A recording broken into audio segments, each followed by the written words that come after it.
Marcus Williams adjusted his worn baseball cap as he stepped out of the old pickup truck.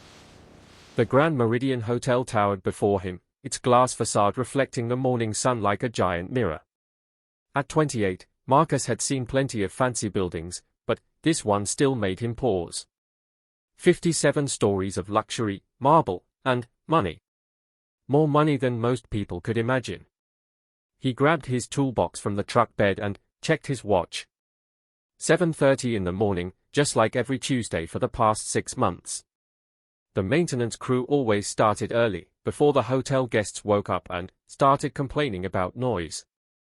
Marcus had learned that the hard way during his first week on the job. The employee entrance was around the back, past the loading dock where delivery trucks came and went all day long. Marcus walked slowly, his work boots making soft sounds on the concrete. He wore simple clothes, blue jeans with paint stains, a gray t-shirt, and the baseball cap that had seen better days. Nothing fancy, nothing expensive. Just practical clothes for a working man. As he rounded the corner, Marcus saw something that made him stop. A black woman in a hotel uniform was struggling with several large boxes near the service elevator.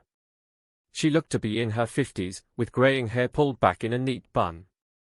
Her name tag read, Dorothy Johnson, Housekeeping. The boxes were clearly too heavy for her, and she was breathing hard from the effort. Marcus set down his toolbox and walked over. Need some help with those? Dorothy looked up, surprised. She had kind eyes behind wire-rimmed glasses, but there was something guarded in her expression. Oh, thank you, but you don't need to trouble yourself. I can manage. It's no trouble at all, Marcus said, already bending down to lift the heaviest box. These look pretty heavy. What's in here, anyway? Linens for the presidential suite, Dorothy explained, still looking uncertain. Fresh bedding, towels, that sort of thing. The guest checking in today is very particular about thread count and fabric quality. Marcus lifted the box easily, his years of construction work having given him strong arms and shoulders. Presidential suite, huh? That's the one on the top floor, right? Dorothy nodded, pressing the elevator button. Yes, sir. Most expensive room in the hotel. Costs more for one night than most people make in a month. She paused, then added quietly, more than I make in 3 months. The elevator arrived with a soft ding. Marcus helped Dorothy load the boxes, noting how she kept glancing at him with curious eyes. He could see the wheels turning in her head, probably wondering who he was and what he was doing there so early in the morning. You work here? Dorothy asked as the elevator began its slow climb to the 57th floor. Something like that, Marcus said with a small smile. It wasn't exactly a lie. He did work there, in a way. Just not the way most people would think. I haven't seen you before. Are you new with maintenance? Marcus hesitated. This was always the tricky part. I've been around for a while. Maybe we just work different shifts. Dorothy nodded, accepting the explanation. The elevator was quiet except for the soft hum of machinery. Through the glass wall, Marcus could see the city spreading out below them. Streets full of cars, buildings reaching toward the sky, people hurrying to work or school or wherever their lives took them. From up here, everything looked small and orderly, like a child's toy city. Been working here long? Marcus asked, genuinely curious about the woman beside him. 8 years this December, Dorothy said, and there was pride in her voice. Started in laundry, worked my way up to housekeeping supervisor. Not many opportunities for advancement, but it's honest work. Pays the bills, puts food on the table. That's what matters, Marcus agreed. Honest work, honest pay. Exactly. Dorothy smiled, and Marcus could see that she was relaxing a little. Too many people these days think they're too good for real work. Want everything handed to them without earning it. The elevator reached the 57th floor, and the doors opened to reveal a hallway that looked like something from a palace. Thick carpet in deep burgundy, paintings that probably cost more than most people's cars, and crystal chandeliers that threw rainbow patterns on the walls. Even Marcus, who had seen this hallway hundreds of times, still felt impressed by the sheer luxury of it. Dorothy wheeled out a cart and began loading the boxes onto it. "Presidential suite is just down this way," she said, starting down the hallway. "Guest won't arrive until this afternoon, but everything has to be perfect. Mr. Harrison, he's the general manager, he checks everything twice. Sometimes 3 times if it's a really important guest." Marcus walked alongside her, carrying the boxes that wouldn't fit on the cart. "Important guest today?"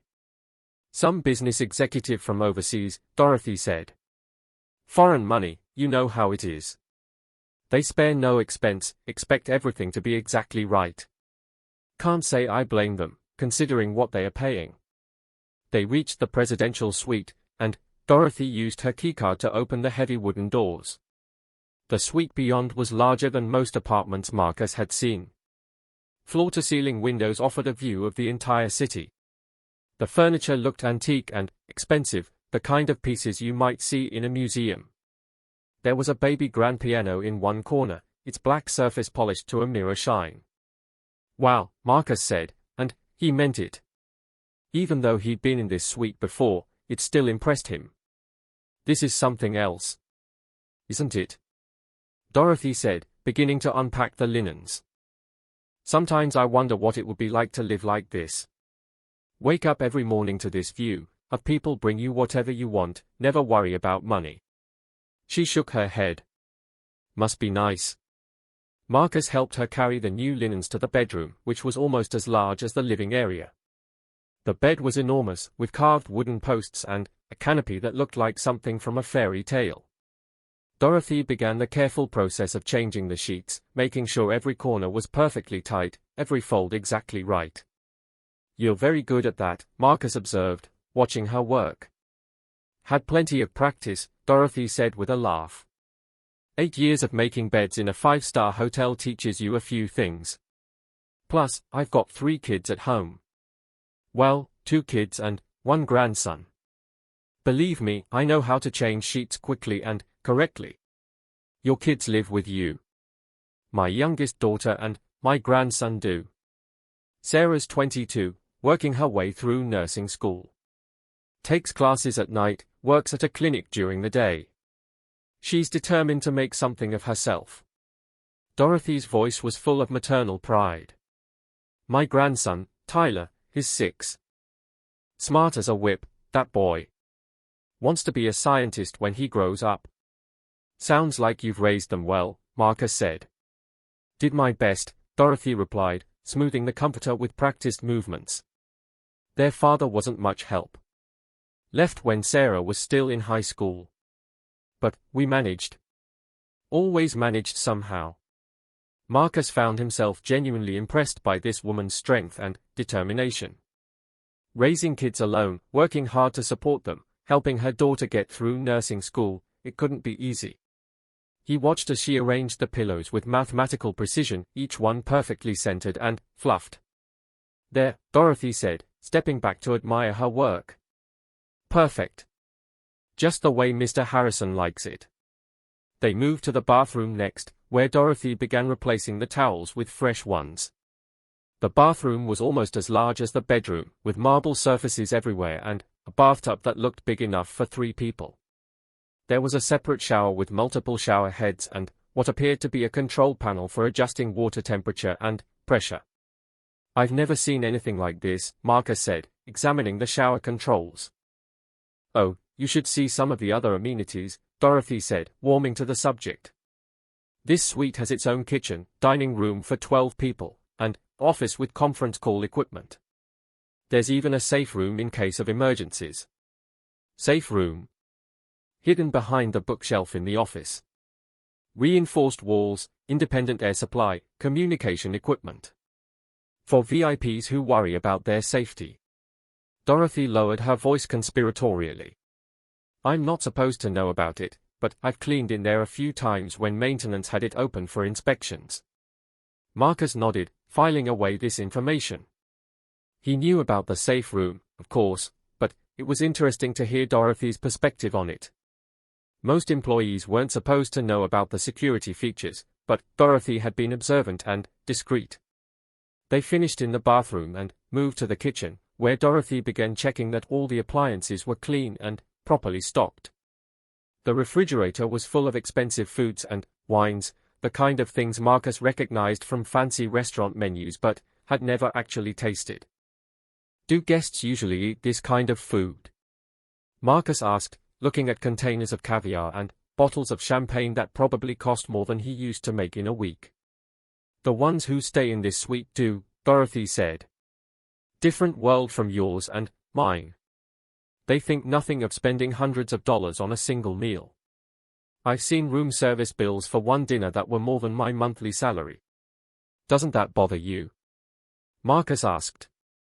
"Seeing all this wealth while you're working hard just to get by?" Dorothy considered the question carefully while she arranged fresh fruit in a crystal bowl. "Sometimes," she admitted. "But then, I remember that everyone has their own path in life. These people might have money, but that doesn't mean they are happy. I've seen some of the guests who stay here, they are lonely, stressed, worried about business deals or family problems. Money doesn't solve everything." "That's a very wise way to look at it," Marcus said. "My grandmother used to tell me that wealth is measured in more ways than just money," Dorothy said. "She said the richest person is the one who goes to sleep at night knowing they've done good in the world and that people they love are safe and happy." Marcus found himself moved by this simple wisdom. Here was a woman who cleaned hotel rooms for a living, talking about wealth and happiness with more insight than most business executives he knew. He watched as she continued her work, paying attention to every detail, taking pride in doing the job right. "Your grandmother sounds like she was a smart woman," Marcus said. "Oh, she was. Raised 8 children during the Great Depression, kept the family together when times were hard. She could make a dollar stretch further than anyone I've ever known.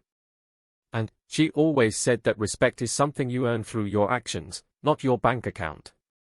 They finished in the kitchen and moved back to the living area, where Dorothy began the final touches, adjusting picture frames, organizing magazines on the coffee table, making sure every surface was spotless. Marcus helped where he could, impressed by her attention to detail and professional pride. "There," Dorothy said finally, surveying the suite with satisfaction. "Ready for the guest. Everything perfect, just the way it should be." Marcus looked around the suite, seeing it through Dorothy's eyes. Every surface gleamed, every detail was perfect, every comfort had been anticipated. It represented hours of careful work by Dorothy and probably dozens of other hotel employees, all to create a perfect experience for someone who would probably never even notice most of what they'd done. "You should be proud," Marcus said. "This is beautiful work." Dorothy smiled, clearly pleased by the compliment. "Thank you. That means a lot, coming from someone who understands hard work." She began gathering her cleaning supplies. "I should get back downstairs. Lots more rooms to prepare before the day is over." They rode the elevator down together, this time talking about lighter topics, the weather, the morning news, Dorothy's hopes for her daughter's nursing career. Marcus found himself genuinely enjoying the conversation. Dorothy was intelligent, funny, and had a perspective on life that he found refreshing. When they reached the ground floor, Dorothy turned to Marcus with a smile. "Thank you for your help this morning. And for the good conversation. It's not often I get to talk with someone who really listens." "Thank you," Marcus said, meaning it. I enjoyed talking. 3 hours later, Marcus sat in his real office on the 3rd floor, still thinking about his conversation with Dorothy. The office was modest by executive standards, a simple desk, 2 chairs, filing cabinets, and a window that looked out over the city. No fancy decorations, no expensive artwork. Just a functional workspace for someone who preferred substance over style. His assistant, Jennifer, knocked and entered with a stack of reports.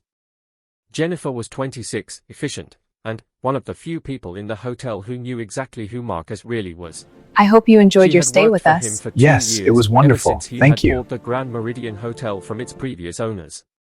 "The monthly department reports are ready for your review," Jennifer said, setting the papers on his desk.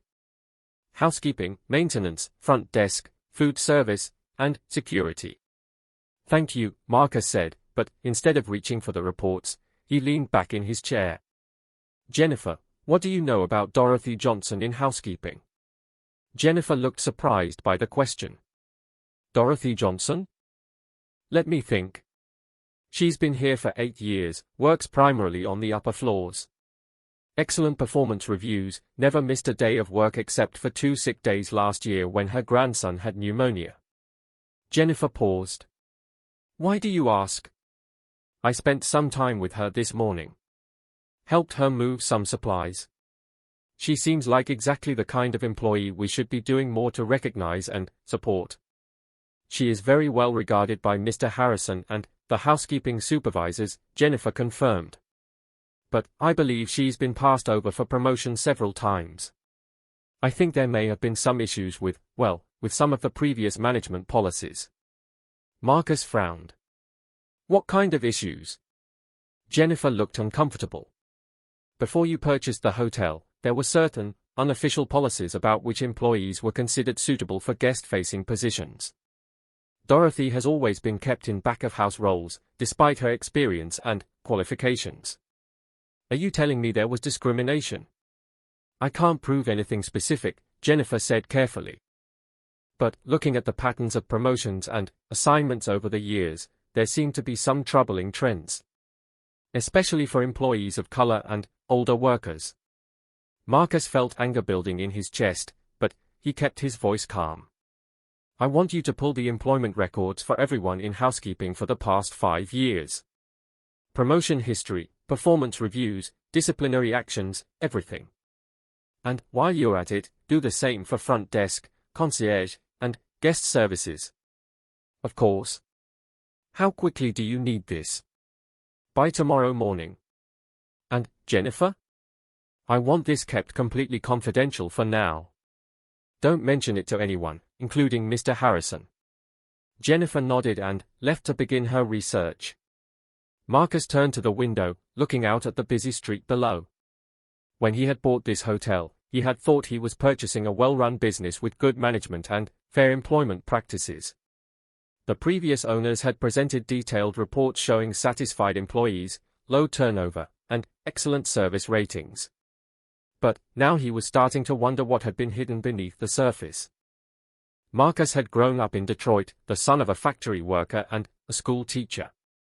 His family had never been wealthy, but they had always emphasized the importance of hard work, honesty, and treating people with respect. When Marcus had started his construction company 10 years ago, he had built it on those principles. Fair wages, safe working conditions, and opportunities for advancement based on merit, not connections or prejudice. The construction business had been good to Marcus. He had started with just himself and a truck, taking on small residential projects. But he had a gift for seeing potential where others saw problems, and gradually he had moved into larger commercial projects. Historic renovations became his specialty, taking old buildings and bringing them back to life while preserving their character and history. 5 years ago, Marcus had sold his construction company to a larger corporation for more money than he had ever imagined having. But instead of retiring or moving to a beach somewhere, he had started investing in real estate. Hotels, specifically. He was fascinated by the hospitality industry, the challenge of creating perfect experiences for guests while managing complex operations behind the scenes. The Grand Meridian had been his largest purchase so far. The previous owners had been struggling financially, and Marcus had been able to buy it for significantly less than its actual value. But he hadn't bought it just as an investment. He had bought it because he believed he could make it better, not just more profitable, but a better place for both guests and employees. Over the past 6 months, Marcus had been conducting his own informal research into how the hotel really operated. He had spent time in every department, talking with employees at every level, learning about their challenges and concerns. But he had done it quietly, without revealing his true identity. He wanted to see how people behaved when they thought no one important was watching. Most of what he had learned had been encouraging. The majority of employees were dedicated professionals who took pride in their work. The hotel's reputation for excellent service was well deserved. But there had been hints of problems beneath the surface, comments about unfair treatment, whispers about favoritism, employees who seemed to have been overlooked for advancement despite strong qualifications. Dorothy's situation was apparently a perfect example of what Marcus had feared he might find. A dedicated employee with 8 years of experience, excellent performance reviews, and obvious intelligence and professionalism, but kept in a back-of-house position while less qualified people were promoted to guest-facing roles. It was exactly the kind of waste of human potential that Marcus despised. His phone rang, interrupting his thoughts. The caller ID showed that it was Robert Harrison, the hotel's general manager. Marcus had inherited Harrison with the hotel, and, so far their working relationship had been professional but distant. Harrison was in his early 50s, well-dressed, and efficient. But Marcus had always sensed that Harrison was telling him what he thought he wanted to hear, rather than what he actually needed to know. "Mr. Williams," Harrison said when Marcus answered. "I hope I'm not interrupting anything important." "Not at all. What can I do for you?" "I wanted to update you on preparations for today's VIP arrival. Everything is proceeding smoothly. The presidential suite has been prepared to our highest standards, and the guest should be very satisfied with their accommodations." "Good to hear. Who prepared the suite?" "Our housekeeping team, of course. They are very experienced with VIP preparations. Anyone in particular I should commend for good work?" There was a slight pause.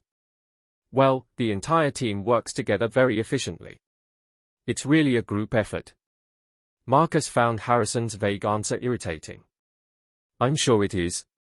But someone must have been responsible for overseeing the actual preparation of the suite." "Yes, I believe Dorothy Johnson from housekeeping was assigned to that particular suite today. She's adequate for that type of work." "Adequate?" Marcus kept his voice neutral, but he was beginning to understand why Dorothy had been passed over for promotions. "She's reliable," Harrison said quickly.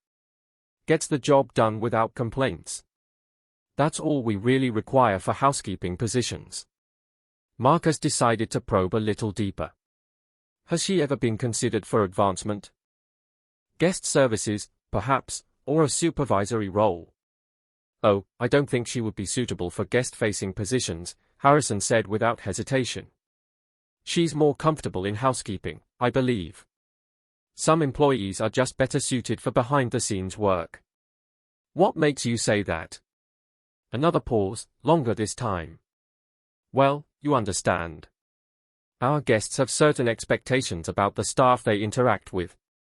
Image is very important in the luxury hospitality business."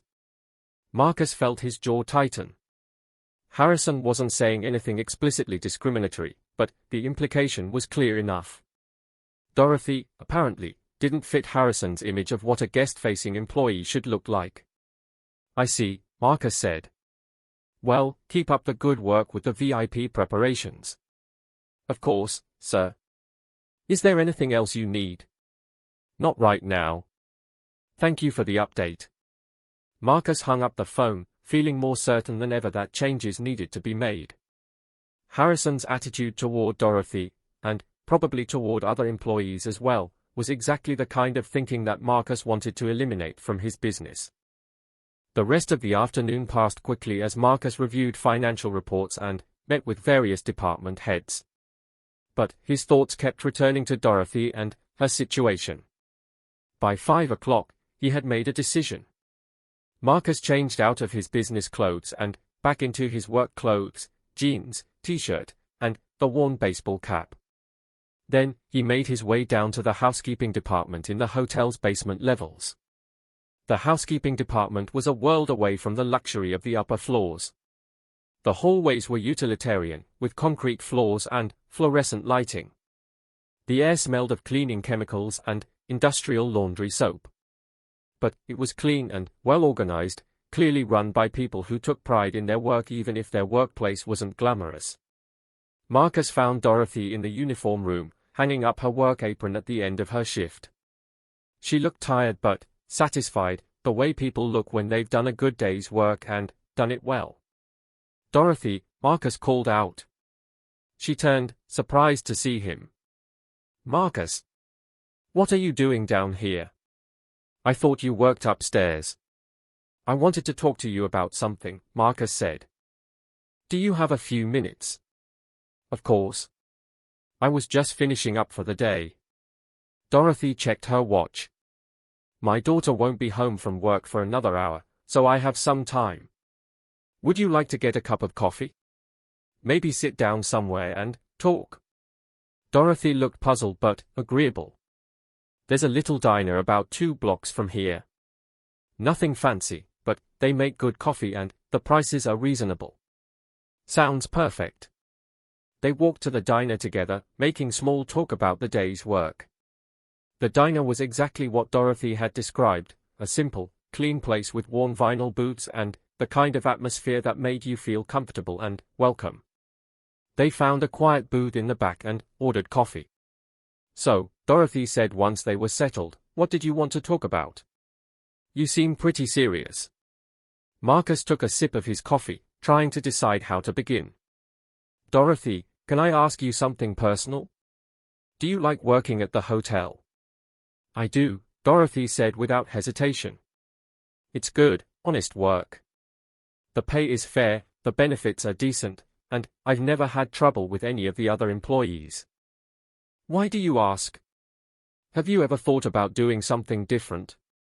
Maybe a position that would use more of your skills and experience. Dorothy's expression became more guarded. What kind of position? Guest services, maybe. Or a supervisory role in housekeeping. You clearly know the hotel inside and out, and you have great people skills. I've thought about it, Dorothy admitted.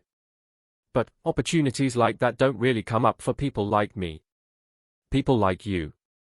Dorothy hesitated, clearly uncomfortable with the direction of the conversation. You know what I mean. I'm 53 years old, I'm black, and I clean hotel rooms for a living. That's not exactly the image most hotels want to project to their wealthy guests. Has anyone actually told you that? Not in so many words. But when promotion opportunities come up, they always seem to go to younger people. Usually white people. And when I've asked about guest-facing positions, I've been told that my skills are better utilized in housekeeping. Marcus felt anger rising in his chest again, but he kept his voice calm. That's not right, Dorothy. Your race and age shouldn't have anything to do with your opportunities for advancement. Maybe not in a perfect world, Dorothy said with a sad smile. But we don't live in a perfect world. We live in the real world, where some people get treated differently than others. What if I told you that didn't have to be the case? Dorothy studied Marcus's face carefully. What are you really asking me? Marcus made a decision. It was time to stop pretending.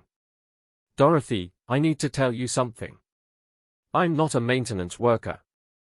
I figured that out, Dorothy said quietly. Maintenance workers don't usually ask housekeeping staff about their career aspirations. And they don't usually know as much about hotel operations as you seem to know. I'm the owner of the hotel, Dorothy. I bought it 6 months ago. Dorothy's coffee cup stopped halfway to her lips. She stared at Marcus for a long moment, then set the cup down carefully. The owner? Yes. And you've been walking around in work clothes, talking to employees, pretending to be someone else. I wanted to understand how the hotel really operates. Not what the managers tell me in meetings, but how it actually works for the people who do the real work every day. Dorothy leaned back in the booth, processing this information. So when I was helping you move those boxes this morning, you were helping the person who signs your paychecks. Yes. And when I was telling you about unfair treatment and lack of opportunities, you were telling me about problems I need to fix. Yes. Dorothy was quiet for a long time, staring out the window at the evening traffic. Finally, she looked back at Marcus. Why are you telling me this? Because I want to offer you a job. A real job, using your skills and experience. Guest Services Manager, with a salary increase and opportunities for advancement based on your performance. Dorothy's eyes widened. You're serious? Completely serious. I've been watching how this hotel operates, and I've identified several areas where changes need to be made. The treatment of long-term employees is one of them. You've been undervalued and overlooked, and that's going to change. What about Mr. Harrison? What about the other managers? I'll handle the other managers. Some changes are going to be made in hotel policy, starting immediately. Dorothy was quiet again, clearly overwhelmed by this unexpected turn of events. I don't know what to say. Say you'll think about it. The Guest Services Manager position comes with a 30% salary increase, better benefits, and a clothing allowance for professional attire. Plus opportunities for further advancement as the hotel grows. 30%. Dorothy's voice was barely above a whisper. You're worth it, Dorothy. You know this hotel better than most. The next morning, Marcus arrived at the hotel early, before most of the staff had started their shifts. Jennifer was already at her desk, surrounded by stacks of personnel files and looking slightly overwhelmed. I have the employment records you requested, she said without preamble. And I think you're going to want to see these patterns I've identified. Marcus poured himself a cup of coffee and sat down across from Jennifer's desk. Show me what you found. Jennifer opened the first folder and spread out several charts and graphs. I've analyzed 5 years of employment data for housekeeping, front desk, concierge, and guest services. The patterns are pretty clear once you see them laid out like this. She pointed to the first chart. This shows promotion rates by demographic groups. White employees under 30 have been promoted at nearly 3 times the rate of employees of color. And employees over 40, regardless of race, have been promoted at less than half the rate of younger employees. Marcus studied the chart, feeling his anger build. The disparities were stark and undeniable. What about performance reviews? That's where it gets really interesting, Jennifer said, pulling out another set of documents. Employees of color and older employees actually have slightly higher average performance scores than the groups that are being promoted more frequently. So it's not a matter of job performance. It's discrimination. It appears to be systematic discrimination, yes. Look at this. Jennifer showed him a list of names and positions. In the past 5 years, 17 people have been promoted to guest-facing positions. 15 were white, 2 were Asian, and none were black or Hispanic. The average age of promoted employees was 27. Marcus set down his coffee cup harder than he had intended. What about Dorothy specifically? Dorothy has applied for promotion 6 times in 8 years. Each time, she was passed over for someone with less experience and lower performance scores. The stated reasons were always vague, not the right fit for the position or better suited for current role. Any documentation of the real reasons? Jennifer pulled out a thick folder. This is where it gets ugly.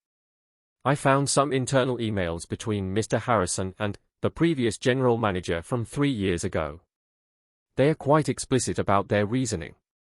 She handed Marcus a printed email. He read it with growing disgust. The email discussed Dorothy's application for a front desk position and included phrases like, "not the image we want to project," and "our clientele expects a certain type of professional appearance."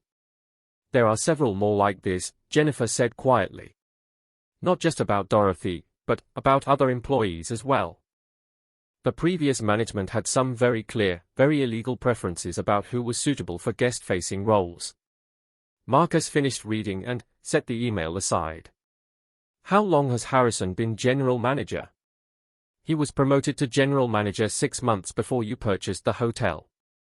But he was assistant manager for 2 years before that, so he was definitely part of implementing these policies.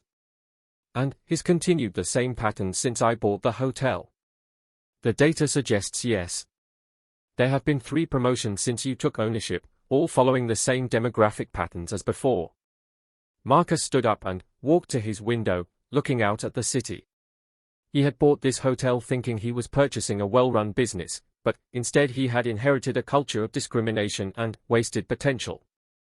How many talented employees like Dorothy had been overlooked? How many opportunities had been lost because management cared more about appearances than ability? Jennifer, I want you to schedule a meeting with Harrison for 10 o'clock this morning. Tell him we need to discuss staffing policies.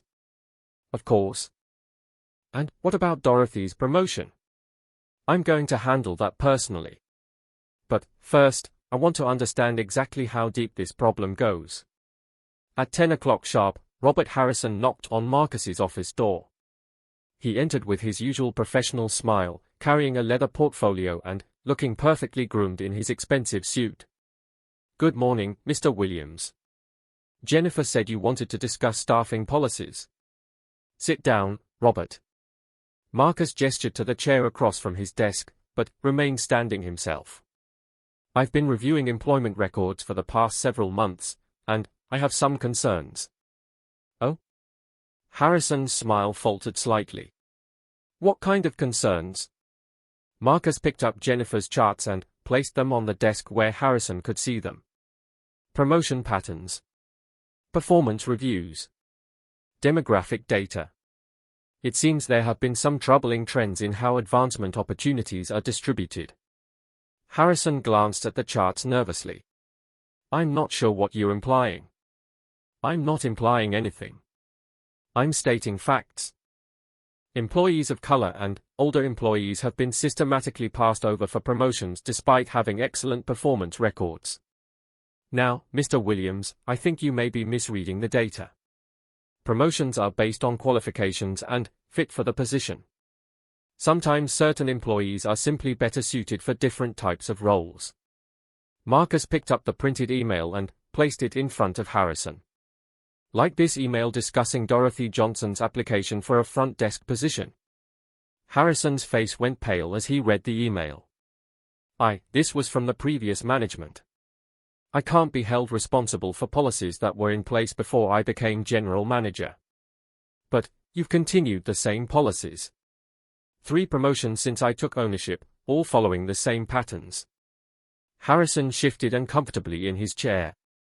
Mr. Williams, you have to understand the realities of the hospitality industry. Our guests have certain expectations. Image matters in this business. Whose image are we talking about, Robert? The hotel's image or your personal biases? That's not fair. I'm not biased against anyone. I simply try to put the best people in the right positions. Marcus sat down and leaned forward. Dorothy Johnson has 8 years of experience, excellent performance reviews, and outstanding people skills. She knows this hotel better than anyone. What exactly makes her unsuitable for a guest-facing position? Harrison opened his mouth to speak, then closed it again. He was clearly struggling to find a way to explain his position without saying something explicitly discriminatory. She's very good at housekeeping, Harrison said finally. Some people are just more comfortable in certain roles. More comfortable, or more convenient for management who doesn't want to challenge their own assumptions. I resent the implication that I'm some kind of bigot, Harrison said, his voice rising slightly. I've managed this hotel professionally and successfully. Successfully for whom? Certainly not for employees who've been denied opportunities because they don't fit your image requirements. Marcus stood up and walked around the desk to stand in front of Harrison. Here's what's going to happen, Robert. Effective immediately, all promotion decisions will be based solely on qualifications, performance, and merit. No consideration of age, race, or any other factor except job-relevant qualifications. Of course, Mr. Williams. That's always been our policy. No, it hasn't. But it is now. And, to make sure we're clear on this, I'm implementing some changes. Dorothy Johnson is being promoted to Guest Services Manager, effective immediately. Harrison's eyes widened. Guest Services Manager? But that's a senior position. She has no experience in guest services. She has 8 years of experience in this hotel and excellent skills with people. She'll learn the specific guest services procedures, just like any new manager would. I really think this is a mistake. Our guests expect a certain level of sophistication from senior staff. Marcus felt his patience evaporating. What exactly are you saying, Robert? That a black woman can't be sophisticated enough to manage guest services? I'm not saying anything about race. I'm talking about experience and qualifications. No, you're talking about prejudice. And that ends now. Marcus returned to his desk and picked up another folder. I'm also implementing a new promotion review process. All advancement opportunities will be posted internally, and all qualified candidates will receive fair consideration. Department heads will be required to document their reasoning for promotion decisions, and those decisions will be reviewed by an independent committee. Harrison looked stunned.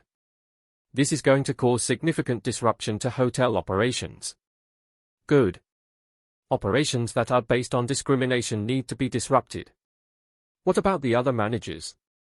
The department heads? They are not going to be comfortable with these changes. Marcus looked directly at Harrison. Then, they can find jobs elsewhere.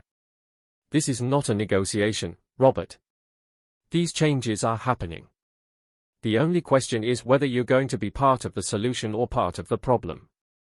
Harrison was quiet for a long moment, clearly calculating his options. Finally, he nodded. I understand, Mr. Williams. I'll make sure the new policies are implemented. I'm glad to hear that. And, Robert? I'll be monitoring promotion decisions very closely going forward. Any patterns that suggest continued discrimination will result in immediate termination. After Harrison left, Marcus called Dorothy and asked her to come to his office. When she arrived, she was wearing her housekeeping uniform and looked nervous about being summoned to the executive floor. Please, sit down, Marcus said, offering her the same chair Harrison had just vacated. I have some news for you. Is everything all right? Did I do something wrong yesterday? Everything is fine. In fact, everything is about to get much better. I've spoken with management, and your promotion to guest services manager has been approved. You start Monday morning. Dorothy's hand went to her chest. Already? But I just accepted the position yesterday. I don't see any reason to wait. You're qualified, you're ready, and, frankly, we need someone with your integrity in that position immediately. What about training? What about learning the computer systems and procedures? You'll have a full week of training with our guest services staff. And I'm assigning you a mentor, someone from our sister hotel in Chicago who can help you transition into management. Dorothy looked overwhelmed. I can't believe this is really happening. It's happening because you've earned it. But I want to be honest with you about something. There may be some resistance from other staff members. Some people are comfortable with the way things have always been done, and they may not be happy about changes. What kind of resistance? Probably nothing overt. But you may find that some people question your qualifications or your authority. You may hear comments about diversity hires or suggestions that you were promoted for the wrong reasons. Dorothy nodded slowly. I've dealt with that kind of thing before. It comes with being a black woman in any workplace. I want you to know that you have my complete support. If anyone gives you trouble or makes inappropriate comments, I want to hear about it immediately. I appreciate that, Mr. Williams. More than you know. There's something else. I'm not just promoting you. I'm implementing new policies throughout the hotel to ensure that all employees get fair consideration for advancement opportunities. You're going to be part of a larger change in how we operate. That's wonderful. There are a lot of good people in housekeeping and other departments who deserve better opportunities. Marcus smiled. I was hoping you'd say that. Because I'm going to need your help identifying those people and making sure they get the chances they deserve. They spent the next hour discussing Dorothy's new role, the training process, and the changes that would be coming to the hotel's employment practices. When Dorothy left Marcus's office, she was walking taller and carrying herself with the confidence of someone who had finally been recognized for her worth. That afternoon, word of Dorothy's promotion spread through the hotel. Marcus heard about the reactions through Jennifer, who had an excellent network of contacts among the staff. The housekeeping staff is thrilled, Jennifer reported. They are seeing it as a sign that hard work and loyalty actually matter. But some of the front desk staff and concierge team are less enthusiastic. What kind of comments are you hearing? Nothing explicitly racist, but lots of questions about Dorothy's qualifications for the position. Concerns about whether she'll be able to handle the sophisticated clientele. Suggestions that guests won't respond well to her. Marcus felt his jaw tighten. Any specific individuals I should be concerned about? A few. But I think they'll either adjust their attitudes quickly or find themselves looking for new jobs. Good. Make sure word gets out that I'm serious about these policy changes. And that I'll be paying attention to how the transition goes. That evening, Marcus decided to make an impromptu visit to the hotel's main lobby. He wanted to observe the staff interactions and get a sense of the atmosphere in the wake of Dorothy's promotion. The lobby was busy with the usual evening activity, guests checking in and out, visitors meeting friends for drinks at the bar, business travelers hurrying to meetings. The front desk staff was handling the flow of guests with professional efficiency. Marcus positioned himself near the concierge desk, pretending to read a newspaper while listening to conversations around him. It didn't take long before he overheard exactly the kind of comments Jennifer had warned him about. "I can't believe they promoted Dorothy to guest services," one of the front desk clerks was saying to another. "I mean, she's nice enough, but guest services manager? That's a position that requires real sophistication." "I know, right?" the other clerk replied. "Our guests are used to a certain standard. I just hope management knows what they're doing." Marcus folded his newspaper and approached the front desk. Both clerks immediately straightened up and put on professional smiles. "Good evening, Mr. Williams," the first clerk said. "Is there anything we can help you with?" Marcus looked at both clerks, young, white, impeccably groomed, and clearly uncomfortable with his presence. "Actually, yes. I couldn't help but overhear your conversation about Dorothy Johnson's promotion." The clerks exchanged nervous glances. "Oh, we were just discussing the staffing changes." "I see. And what exactly concerns you about Dorothy's qualifications for the guest services manager position?" "Well," the first clerk said carefully, "it's just that guest services requires someone with extensive experience in dealing with VIP clients and complex guest relations issues. Dorothy has 8 years of experience in this hotel. She's dealt with every type of guest issue imaginable." "What other qualifications are you concerned about?" The second clerk jumped in. "It's just that our guests have certain expectations about the level of service and professionalism they'll receive." Marcus looked directly at both clerks. "Let me be very clear about something. Dorothy Johnson is one of the most professional, knowledgeable, and capable employees in this hotel. Her promotion is based entirely on her qualifications and performance. If you have concerns about working with her, I suggest you examine whether those concerns are based on valid professional considerations or on personal biases." "Of course, Mr. Williams. We didn't mean to suggest anything inappropriate." "I hope not." Because this hotel is moving in a new direct 2 weeks later, Marcus was reviewing the hotel's latest guest satisfaction scores when Jennifer knocked on his door with an urgent expression on her face. "We have a situation," she said, closing the door behind her. "It involves Dorothy and a very important guest." Marcus set down the reports immediately. "What happened?" "The ambassador of Japan is staying in the presidential suite this week. This morning, there was an incident with one of his assistants and Dorothy. Mr. Harrison is demanding an immediate meeting with you." "What kind of incident?" "I don't have all the details, but apparently the ambassador's assistant made some kind of complaint about Dorothy's service. Mr. Harrison is suggesting that this proves Dorothy isn't ready for guest-facing responsibilities." Marcus felt his stomach tighten. This was exactly the kind of challenge he had been expecting. "Where's Dorothy now?" "In the staff break room. She's pretty shaken up." "And Harrison?" waiting in conference room B with the assistant manager and head of guest services. Marcus stood up, straightening his tie. I'll talk to Dorothy first, then deal with Harrison. This could be a crucial moment for everything we're trying to change here. Marcus found Dorothy sitting alone at a small table in the staff break room, staring into a cup of coffee that had clearly gone cold. She looked up when he entered, and he could see that she had been crying. Dorothy, you all right? She shook her head. I messed up, Mr. Williams. I really messed up. Marcus sat down across from her. Tell me what happened. Dorothy took a shaky breath. The Japanese ambassador's assistant called guest services this morning. He wanted to arrange for a traditional tea ceremony in the suite, with specific types of equipment and a particular kind of green tea that we don't normally stock. That sounds like a reasonable request. Complicated, but reasonable. That's what I thought. I told him I would research the requirements and get back to him with options and pricing within 2 hours. I spent the morning calling specialty suppliers and tea shops, trying to find everything he needed. And I called him back with 3 different options for the tea ceremony setup.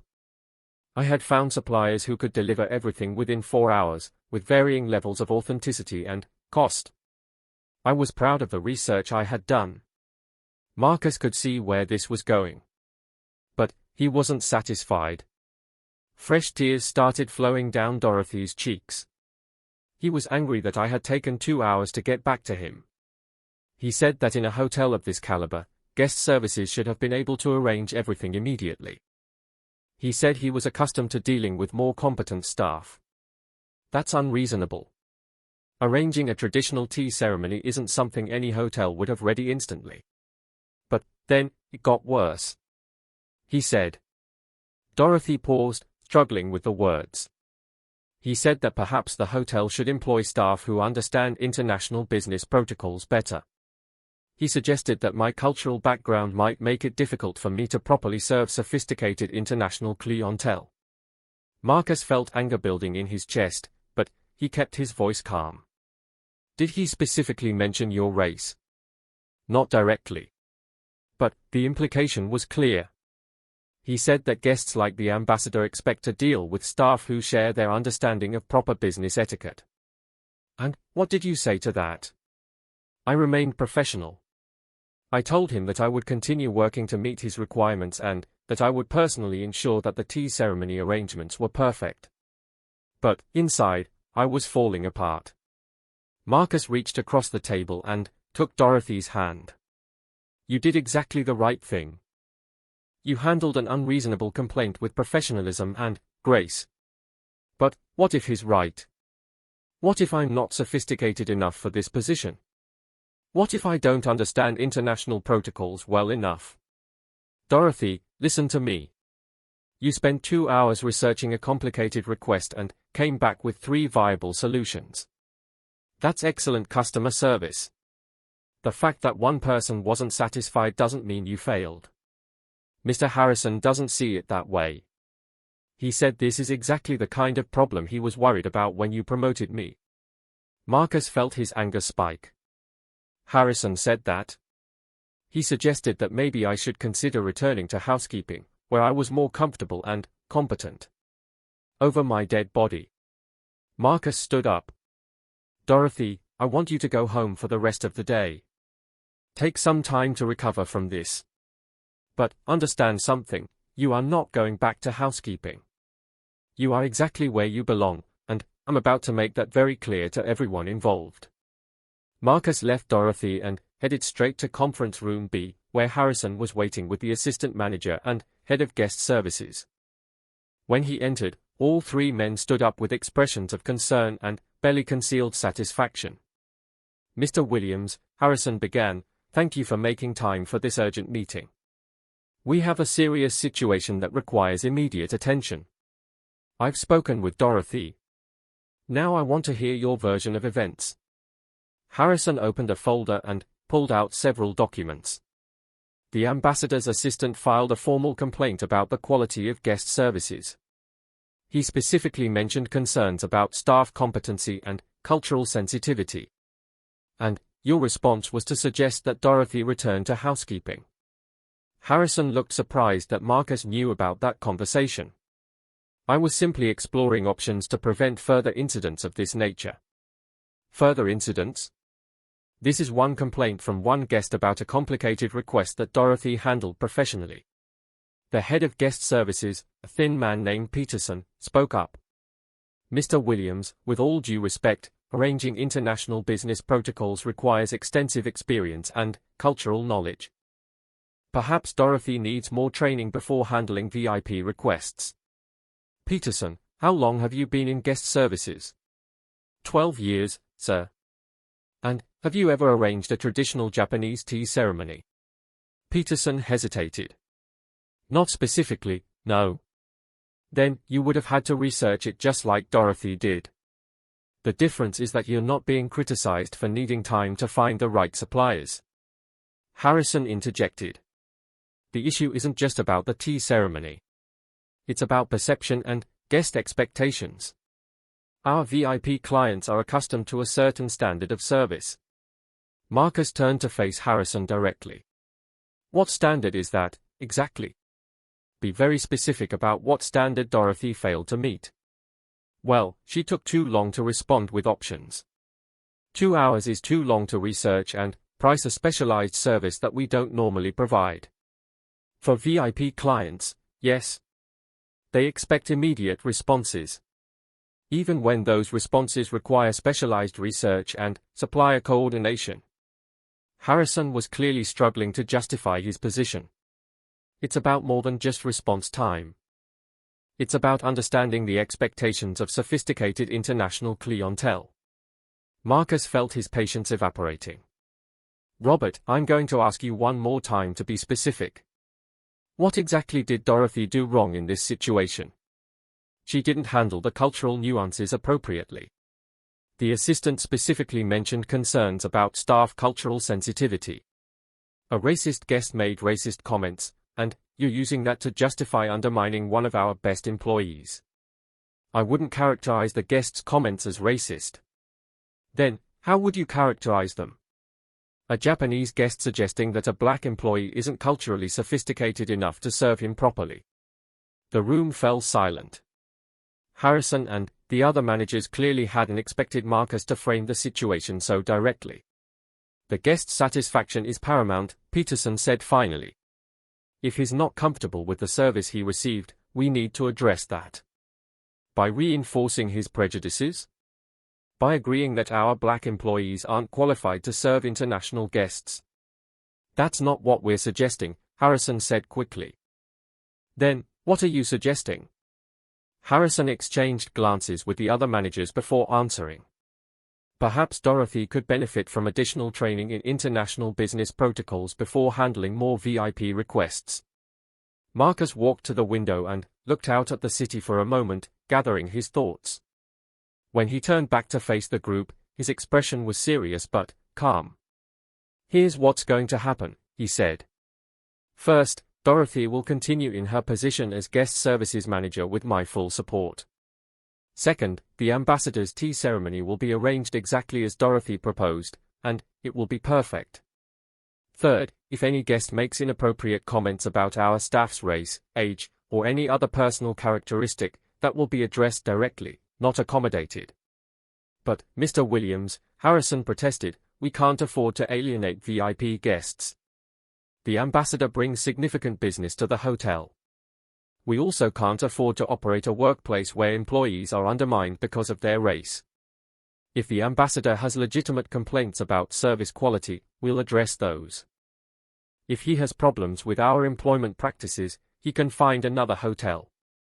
Peterson looked shocked. You're willing to lose a major international client over this? I'm willing to stand behind my employees when they do good work and treated unfairly. Dorothy provided excellent customer service under difficult circumstances. That's the standard we should be supporting. Marcus turned to Harrison. I want you to call the ambassador's assistant and inform him that his tea ceremony will be arranged exactly as our guest services manager outlined. All 3 options are available, and we guarantee perfect execution. And if he makes more complaints about Dorothy specifically, then you will politely but firmly explain that all of our guest services staff are highly qualified professionals, and that we stand behind their competency and professionalism. The three managers looked uncomfortable, but they nodded their agreement. Marcus wasn't finished, though. There's one more thing. This incident has made it clear that we need better policies for handling discriminatory guest behavior. I want a written policy developed within the week that outlines how staff should respond when guests make inappropriate comments about employee characteristics. What kind of policy? Harrison asked. One that makes it clear that we don't tolerate discrimination against our employees, even from paying guests. One that gives staff the authority to address inappropriate behavior directly and professionally. After the managers left, Marcus called Dorothy and asked her to come back to the hotel. When she arrived, he could see that she had been worried all afternoon. "How much trouble am I in?" she asked as soon as she sat down. "None whatsoever. The tea ceremony arrangements are moving forward exactly as you proposed, and the guest services department will handle the execution with your oversight." Dorothy looked surprised. "Really?" Mr. Harrison made it sound like I might lose my job. Harrison was wrong. In fact, I've made it clear to all the managers that you have my complete support and that your handling of this situation was exemplary. But what about the guests' complaints? Marcus chose his words carefully. Some guests have unreasonable expectations, and some guests have inappropriate attitudes about our staff. We're going to continue providing excellent service, but we're not going to compromise our employees' dignity to appease prejudiced customers. Dorothy was quiet for a moment, absorbing this. That's not how most hotels handle these situations. Then, most hotels are doing it wrong. Dorothy, in the 2 weeks since your promotion, you've handled dozens of guest requests with skill and professionalism. One biased complaint doesn't erase all of that good work. "Thank you," Dorothy said, and Marcus could see relief flooding through her. "I was so worried that I had proved everyone right who said I wasn't qualified for this position. You've proved exactly the opposite. You've shown that you can handle complex requests, maintain professionalism under pressure, and provide excellent customer service even when dealing with difficult personalities." Over the next few days, Marcus watched carefully as Dorothy coordinated the Japanese tea ceremony. She worked with suppliers, arranged for authentic equipment, and even hired a tea ceremony expert to ensure that every detail was perfect. The event went flawlessly, and the ambassador himself complimented the hotel on the exceptional arrangements. The assistant who had made the original complaint said nothing about Dorothy personally, but Marcus noticed that his interactions with her became more respectful and professional after witnessing her competence firsthand. More importantly, word of Marcus's support for Dorothy spread throughout the hotel staff. Employees who had been watching the situation carefully saw that management was serious about fair treatment and professional respect. Several employees from other departments approached Dorothy about advancement opportunities, and Marcus began seeing more diverse candidates applying for promotional positions. Harrison's attitude toward Dorothy also evolved, though more slowly. He began including her in management meetings and asking for her input on guest services policies. Marcus suspected this change was more pragmatic than sincere, but the result was the same. Dorothy was being treated as a valued member of the management team. 3 weeks after the tea ceremony incident, Marcus received 6 months after Dorothy's promotion, Marcus stood in the hotel's main ballroom, watching the preparation for the Grand Meridian's annual Employee Appreciation Dinner. This year's event was different from previous years in several important ways. For the first time, all employees were invited, not just management and senior staff. The dinner was being held in the hotel's finest ballroom rather than a modest meeting room. And, most significantly, several employees would be recognized for advancement and achievement rather than just years of service. Dorothy walked up beside him, carrying a clipboard and wearing a tailored navy blue suit that reflected her new position and confidence. In the months since her promotion, she had transformed not just professionally but personally. She carried herself with the assurance of someone who knew their worth and had finally found a workplace that recognized it. The catering team is ready, the sound system is tested, and the award certificates are at the registration table, she reported. We're expecting 450 employees and their families. Excellent work, as always, Marcus said. Are you nervous about tonight? Dorothy smiled. A little. It's still hard to believe sometimes that I'm the one coordinating events like this instead of cleaning up after them. Well, you'd better get used to it. I have a feeling there are going to be many more events in your future. Tonight's dinner was the culmination of the changes Marcus had implemented over the past year. After Dorothy's successful handling of the ambassador's visit and several other high-profile guest situations, word had spread throughout the hotel industry about the Grand Meridian's transformation. Guest satisfaction scores had reached all-time highs, employee turnover had dropped to the lowest level in the hotel's history, and the property had received several awards for excellence in hospitality service. More importantly to Marcus, the hotel had become a place where talent was recognized and rewarded regardless of background. In the past 6 months, 8 employees had been promoted to management positions, including 3 women of color, 2 older workers who had been passed over for years, and a young man from housekeeping who had shown exceptional leadership potential. As guests began arriving for the dinner, Marcus was struck by the diversity of the crowd. Families of all backgrounds, ages ranging from children to grandparents, languages from around the world. This was what a truly successful hospitality business looked like, a place where people from all walks of life could find meaningful work and opportunity for advancement. Robert Harrison approached, looking impeccable in his tuxedo but slightly uncomfortable with the scale and inclusiveness of the event. His attitude toward the changes had been professional but grudging, and Marcus knew that Harrison's long-term future with the hotel was still uncertain. Everything appears to be running smoothly, Harrison said. Though I must say, the cost of this event is significantly higher than previous years. The investment in employee recognition is money well spent, Marcus replied. Happy employees provide better service, which leads to satisfied guests and increased revenue. The numbers bear that out. Of course. I just hope the employees appreciate the gesture appropriately. Before Marcus could respond to Harrison's condescending comment, he was approached by a woman he didn't immediately recognize. She was well-dressed, probably in her 40s, with the bearing of someone accustomed to luxury hotels. Excuse me, she said with a slight accent that Marcus couldn't quite place. Are you Mr. Williams, the hotel owner? I am. How can I help you? My name is Elena Vasquez. I'm the general manager of the Hotel Continental in Madrid. I've heard remarkable things about the changes you've made here, and I wondered if I might speak with you privately. Marcus was intrigued. The Hotel Continental was one of Europe's most prestigious properties. Of course. Perhaps we could step into the adjacent conference room. Elena glanced around the ballroom, taking in the diverse crowd of employees and their families. Actually, I was hoping to speak with your guest services manager as well.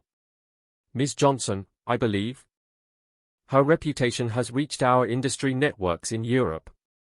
Marcus looked across the room and caught Dorothy's eye, gesturing for her to join them. When she approached, he made the introductions. Ms. Vasquez is the general manager of the Hotel Continental in Madrid, he explained. She wanted to meet both of us. Elena shook Dorothy's hand warmly. Ms. Johnson, I've heard about your work with international guests and your innovative approaches to cultural accommodation. Your handling of the Japanese ambassador's visit has become something of a case study in our industry. Dorothy looked surprised and pleased. Thank you. That means a great deal, especially coming from someone with your experience. I have a proposition for both of you, Elena continued.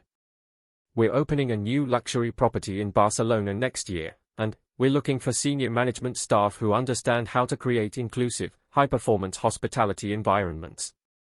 Would you be interested in discussing executive opportunities? Marcus and Dorothy exchanged glances. This was an unexpected development, and a significant compliment to the work they had done transforming the Grand Meridian. That's very flattering, Marcus said. But I'm quite committed to what we're building here. As am I, Dorothy added. This hotel has become more than just a workplace for me.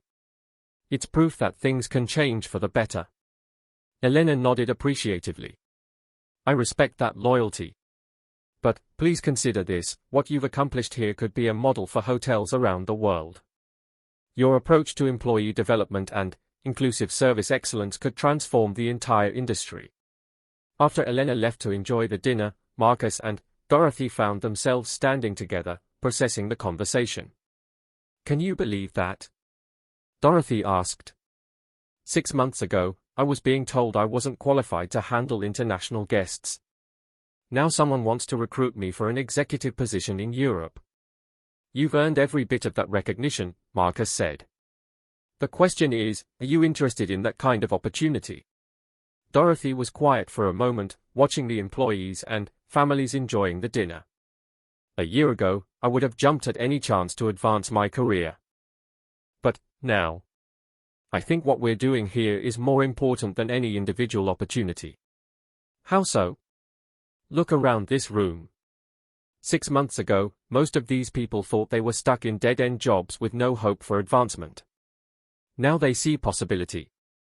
They see that hard work and talent can be recognized and rewarded. That's bigger than any one person's career. Marcus felt a surge of pride and affection for Dorothy. She had grown from an undervalued employee into a true leader, someone who understood the broader impact of their work. The dinner proceeded beautifully. Marcus gave a speech about the hotel's transformation and the contributions of all employees to their success. Dorothy presented awards to several employees for exceptional service and leadership. But the most moving moment came when Marcus announced a new scholarship program for employees' children, funded by the hotel's increased profitability. The success of this hotel depends on the people who work here every day, Marcus told the audience. Your dedication, your professionalism, and your commitment to excellence are what make the Grand Meridian special. It's only fitting that we invest in your family's futures as well. The applause was thunderous, and Marcus saw tears in many eyes around the room. This wasn't just an employee dinner anymore, it was a celebration of human potential and the power of treating people with dignity and respect. Later, as the evening was winding down, Marcus found himself in conversation with several employees who had been with the hotel for many years. They spoke about how the workplace culture had changed, how they felt valued and heard in ways they never had before, and how the improved atmosphere had affected every aspect of their work. Maria Santos, a housekeeper who had been with the hotel for 12 years, summed up the feelings of many. Mr. Williams, I have to tell you something. I was ready to quit 6 months ago. I felt invisible, unappreciated, like nothing I did mattered. But now I love coming to work. I feel like I'm part of something important. You are part of something important, Marcus replied. Every job in this hotel matters. Every person here contributes to our success. As the last guests were leaving, Dorothy approached Marcus with a final report. Perfect evening, she said. No problems, lots of positive feedback, and several employees asked about opportunities for additional training and development. Speaking of development, Marcus said, I have something to discuss with you. Elena Vasquez wasn't the only person who contacted me about your work. I've had inquiries from 3 other hotel companies about your availability. Dorothy looked surprised. Really? Really? Your reputation in the industry has grown significantly. The question is, what do you want to do about it? Dorothy considered this for a moment. What I want to do is keep building what we've started here. But I also think we have an obligation to share what we've learned with other hotels. What do you mean? What if we developed a consulting program? Help other hotels implement the kind of changes we've made here. Train their management on inclusive hiring practices, employee development, and creating cultures of respect. Marcus felt excitement building as he considered Dorothy's suggestion. That's a brilliant idea. We could formalize our approach, create training materials, and help transform the entire industry. Exactly. Instead of just succeeding in one hotel, we could help create change in hundreds of hotels around the world. As they talked through the possibilities, Marcus realized that Dorothy had evolved far beyond his initial hopes for her. She had become not just an excellent manager, but a visionary leader who understood the broader implications of their work. 6 months later, the Grand Meridian Consulting Group held its first international conference on inclusive hospitality management. Hotel executives from around the world came to learn about the practices that had transformed the Grand Meridian from a discriminatory workplace into an industry leader. Dorothy delivered the keynote address, speaking to an audience of 500 hospitality professionals about the business case for inclusive employment practices. Her presentation was met with standing ovations and led to consulting contracts with hotels across 3 continents. Marcus sat in the audience, watching Dorothy command the stage with confidence and authority. It was almost impossible to believe that just 18 months earlier, she had been told she wasn't qualified for a front desk position because she didn't fit the right image. After the conference, Marcus and Dorothy sat in his office, reviewing feedback from attendees via a letter from the Japanese ambassador's office.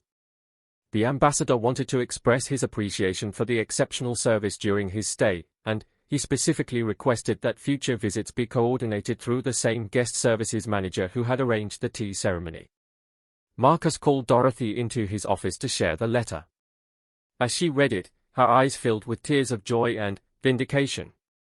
"He doesn't even mention my name," she said with a laugh.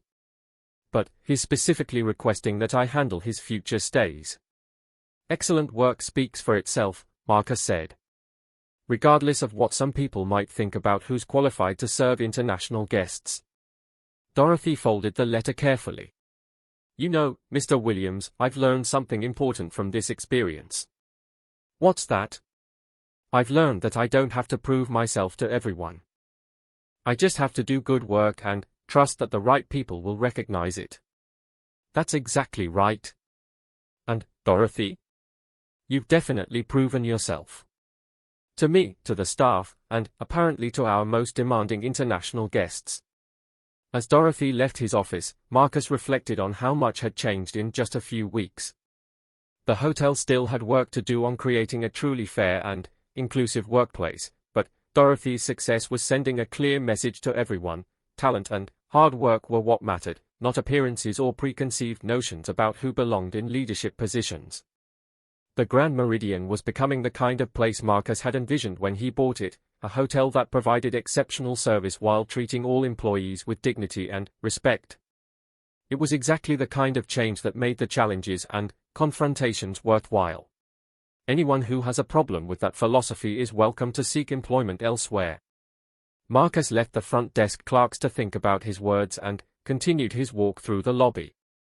The message would spread quickly through the staff: the new owner was serious about fair treatment for all employees, and resistance to that philosophy would not be tolerated. As Marcus headed home that night, he felt satisfied with the progress he had made. Dorothy's promotion was just the beginning, but it was an important symbol of the changes he intended to make. The Grand Meridian Hotel was going to become a place where talent and hard work were rewarded, regardless of what someone looked like or where they came from. But Marcus also knew that changing a culture of discrimination wouldn't happen overnight. There would be more resistance, more challenges, and more difficult conversations ahead. The real test would come in the weeks and months to follow, as Dorothy settled into her new role and proved what Marcus already knew, that she was exactly the right person for the job. F the people who are currently in management positions. You understand what guests need, you have excellent people skills, and you take pride in your work. Those are exactly the qualities I want in my managers. Dorothy reached across the table and took Marcus's hand. "Thank you," she said, and there were tears in her eyes. "You have no idea what this means to me. To my family." "You don't need to thank me," Marcus said. "You've earned this opportunity through 8 years of excellent work. I'm just finally recognizing it." They talked for another hour, discussing details of the new position, Dorothy's concerns about transitioning from housekeeping to guest services, and Marcus's plans for improving employee opportunities throughout the hotel. By the time they parted ways, Dorothy had accepted the position and Marcus had gained a valuable ally in his mission to transform the Grand Meridian. As Marcus drove home that evening, he felt satisfied with the day's work. Dorothy's promotion was just the beginning. Tomorrow, he would start making the larger changes that were necessary to ensure that every employee at the Grand Meridian was treated with the respect and fairness they deserved. The hotel industry might have certain traditions and expectations, but Marcus Williams had never been particularly interested in following other people's rules when they were wrong. It was time to write some new rules of his own. With you too. Dorothy gathered her cart and supplies, preparing to head off to her next assignment. Just before she left, she turned back to Marcus with a thoughtful expression. "You know," she said, "you seem different from most of the maintenance workers here. More. I don't know how to put it. More thoughtful, maybe. More interested in people." Marcus wasn't sure how to respond to that. "Everyone has their story," he said finally. "Everyone deserves to be listened to." Dorothy nodded approvingly. "Exactly. That's exactly what my grandmother would have said." She smiled one more time. "I hope I see you around, Marcus." As she walked away, Marcus realized that she had never asked his name, and he had never told her. But, somehow, during their morning together, they had connected as human beings. Two people from very different backgrounds, finding common ground in simple conversation and shared work. Marcus picked up his toolbox and headed toward his real destination, the executive offices on the 3rd floor. As he walked, he thought about Dorothy and their conversation. She was exactly the kind of employee he had hoped to find when he started his informal research project 6 months ago.